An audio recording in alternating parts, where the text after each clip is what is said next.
hardest part about change is not making the same choice as you did the day before.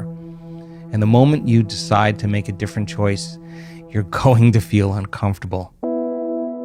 Probably for most of my listeners who've heard great advice on this podcast and they think, yes, that's who I want to be. I have an intention to stop eating sugar at 1 a.m. at night, or I have an intention to become organized or to be this kind of friend or partner. They have the information. Right. There's something stood in the way of me doing something about that information on a regular basis. Yeah. A habit is when you've done something so many times that your body now knows how to do it better than your conscious mind. Then it's programmed subconsciously. So then when the body knows how to do it better than the conscious mind, then for the most part, the greatest habit we have to break is the habit of being ourselves, right? So there's a principle in neuroscience that says that nerve cells that fire together wire together. If you keep thinking the same way, if you keep making the same choices, if you keep doing the same things, if you keep reproducing the same experiences and feeling the same emotions, your biology begins to become hardwired in a sense. It becomes programmed. So in order to change something, to arrive at a new vision of your future, if you wanted to arrive at a new goal or new vision of your future, you'd have to change something about yourself in order to get there. And you'd have to change the way you think, the way you act, and the way you feel. So to change then is to become so conscious that you don't go unconscious again. People hear that, they go, Joe, how long? How much practice? You know, are you talking about I've got to do this for 3, 4, 5 years, or you know, and that practice? What does that look like practically for someone like me who hears everything you've just said and wants to make changes in key areas of my life? Okay, so there's 2 times when the door to the subconscious mind opens up. When you wake up in the morning, because your brain waves are going from delta to theta to alpha to beta. And when you go to bed at night, you go from beta to alpha to theta to delta. And you slip through that scale pretty quickly in the morning and the evening. But your brain waves start to change during those times. And one of the features, one of the important elements of meditation is to get beyond the analytical mind. And what separates the conscious mind from the subconscious mind is the analytical mind. So 5%, as we said, is our conscious mind. 95% is programmed subconsciously. And if you're going to try to change yourself with your conscious mind, you're outside the operating system. So then you got to learn how to change your brain waves, slow them down, get beyond the analytical mind, and enter the operating system where you can rewrite a program, where you can make those changes. And so learn how to do that, practice, learn how to do that. And again, it's not a big deal. It's easy to learn. And then once you can slow your brainwaves down and you're more suggestible to what you're thinking, now you can reprogram. You can't do it with your conscious mind. You can say, I'm healthy, I'm wealthy, I'm wealthy, I'm unlimited, I'm happy, I'm whole, and your body's saying, no, you're not, dude, you're miserable, you're unhappy. That thought never makes it past the brainstem to reach the body, right? So it's important for us to, in the morning or the evening, instead of reaching for our cell phone as the first thing, as a habit that we do, and checking our texts and our WhatsApp and our Telegram and our social media and our Instagram and our Twitter and Facebook and whatever else people do, their emails, they get connected to everything known in their life. Before you start that, try this out as an experiment before you start your day. Instead of falling into that redundant habit, go on autopilot, just say, okay, if the change is to be greater than my body, to be greater than my environment, be greater than time, and the environment's so seductive, and my body's craving certain emotions, and it's programmed to get up and do things, I'm going to sit my body down. I'm going to tame the animal here.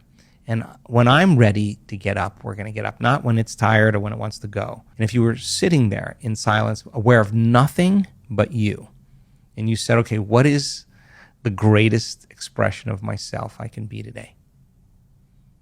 And do that exact process. Let me write down 2 thoughts that are not going to slip by my awareness unnoticed by me today. 2 memories, whatever it is. What are 2 emotions that I live by every day that I can literally change? I want to become conscious of what they feel like in my body. I want to catch them the moment I start feeling them. Let me review them over and over again enough times so I don't go unconscious. Okay, now I'm conscious of my unconscious, that 95%.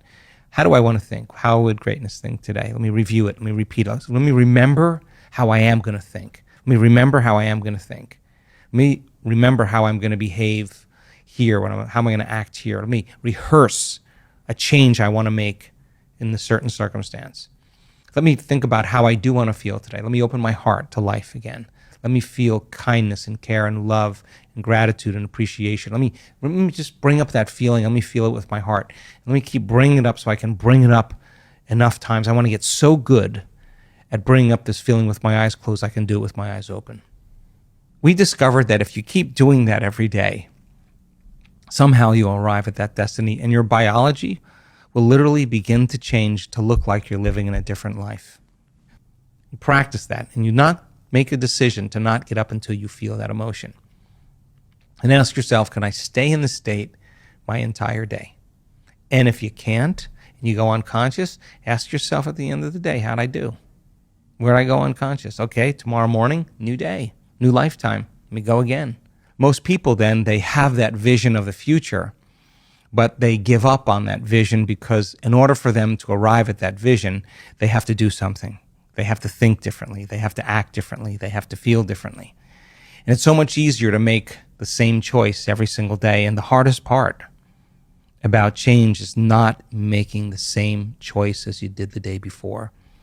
And the moment you decide to make a different choice, you're going to feel uncomfortable because you're stepping from the known into the unknown. So some people would rather cling to their self-pity than take a chance and possibility. They'd rather tell the story of their past instead of telling the story of their future. They'd rather believe in their past instead of believe in their future. What are some of the biggest myths relating to behavior change and, I guess, character and personality change that hold people back? Unconsciously, we're always waiting for something out there in our life to change so that we can change or feel the relief of the lack of what we don't have. And I do think that's kind of a limited model of reality. I think when you start changing inside of you and you start seeing the changes happening outside of you, you go from being a victim in your life to being a creator of your life. And I think that when that occurs, then all of a sudden it's no longer a have to. It's something that you want to do. You actually don't want the magic to end in your life. So now you become a work in progress by investing in yourself. And when you invest in yourself, you invest in your future. So there's probably a chronic disbelief that many of us have that we're not creators of our life. And that only when we get the parking space or something good happens to us do we believe that we're the creator of our life. But imagine a world where everybody actually took responsibility in being the creator of their life and no longer the victim of their life. I think we would see a dramatic shift in consciousness. That makes people feel uncomfortable. This idea of personal responsibility. It's almost become quite a controversial idea. The idea that we are the creator of our lives, because then I have to accept responsibility for all the bad things that happened. Dave dumped me. I got fired from work. Someone bumped into my car and it hurt my neck. Maybe you're not creating. And the fact that you're not creating, you're left to the effects of your environment actually controlling you, controlling your feelings and thoughts. And by creating, what do you mean by creating? As in well, if being intentional. If you woke up every morning and you truly made time to think like this, okay, if my personality creates my personal reality, and my personality is made of how I think, how I act, and how I feel, if I want to create a new personal reality, a new life, I'm going to have to change my personality. And most people try to create a new reality, a new personal reality as the same personality, and it doesn't work. We literally have to become someone else. So if you said, okay, let me not default and go unconscious to that 95% of who I am that's programmed. Let me become so conscious of the way I think. Let me become so aware of how I'm going to act today. And then if you said, okay, if a belief is just a thought I keep thinking over and over again, what thoughts do I want to fire and wire in my brain? And with attention and with intention, to begin to familiarize yourself with a new way of thinking. Meditation means to become familiar with. If you keep firing and wiring those circuits, you're going to begin to install the hardware. Repeat it enough times and it becomes a software program. That could be the new voice in your head that says, I can, it is possible. If you said, okay, when did I fall from grace yesterday? When did I lose it? Oh my gosh, it was at work, with my coworkers, with my ex, with my enemy, with the news, with traffic. Acting this way is not going to make me happy. If I had another opportunity, how would I do it? If you could close your eyes and rehearse in your mind mentally how you're going to behave in certain situations. Rehearsing it how? So give me. Well, so I play mental rehearsal is one of these great ideas in neuroscience where you can actually install circuits in your brain, right? So everybody has done this. Musicians do it. They're playing a song in their mind all the time. Athletes do it. They're always going over their moves. Dancers do it. Actors do it. So many people rehearse mentally what they're about to do. And when they do that, they actually prime their brain. They actually can change their brain and change their body just by thought alone. Physiologically change it. Physiologically change. You can take a group of people that never played the piano before and divide them into two different groups and do functional brain scans on both groups. One group, they'll come for 2 hours a day for 5 days, and they'll practice these one-handed scales and chords.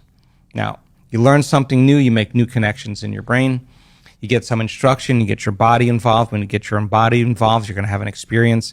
You pay attention to what you're doing and you repeat it over and over again. Nerve cells that fire together, wire together. You're going to begin to install new circuits in the opposite side of your brain. That's common.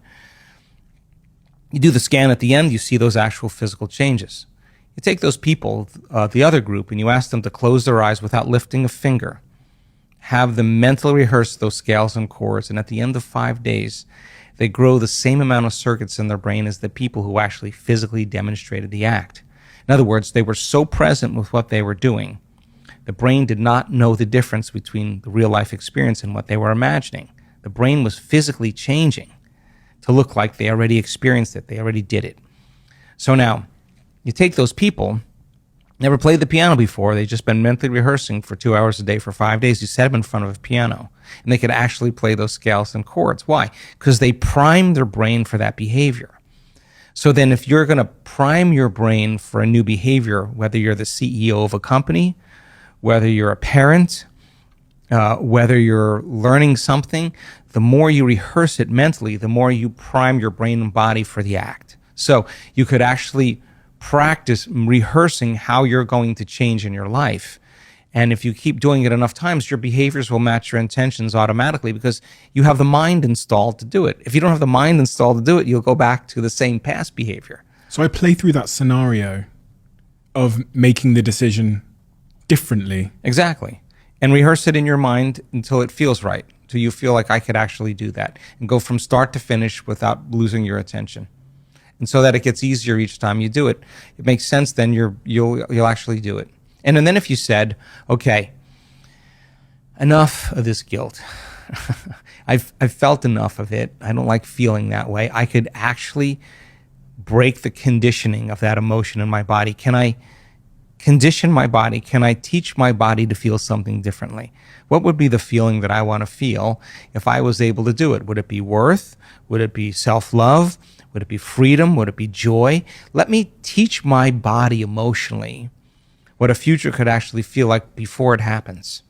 If you keep doing it over and over again, you're going to start making more of those chemicals, and it's going to become easier for you to do it. It's going to become familiar to you, and that's exactly what meditation is, to become familiar with an old self, to know thyself, to become so conscious of that unconscious self that you don't go unconscious to that self. And how many times do we have to forget until we stop forgetting and start remembering? That's the moment of change. If you love the Diary of a CEO brand and you watch this channel, please do me a huge favor. Become part of the 15% of the viewers on this channel that have hit the subscribe button. It helps us tremendously, and the bigger the channel gets, the bigger the guests.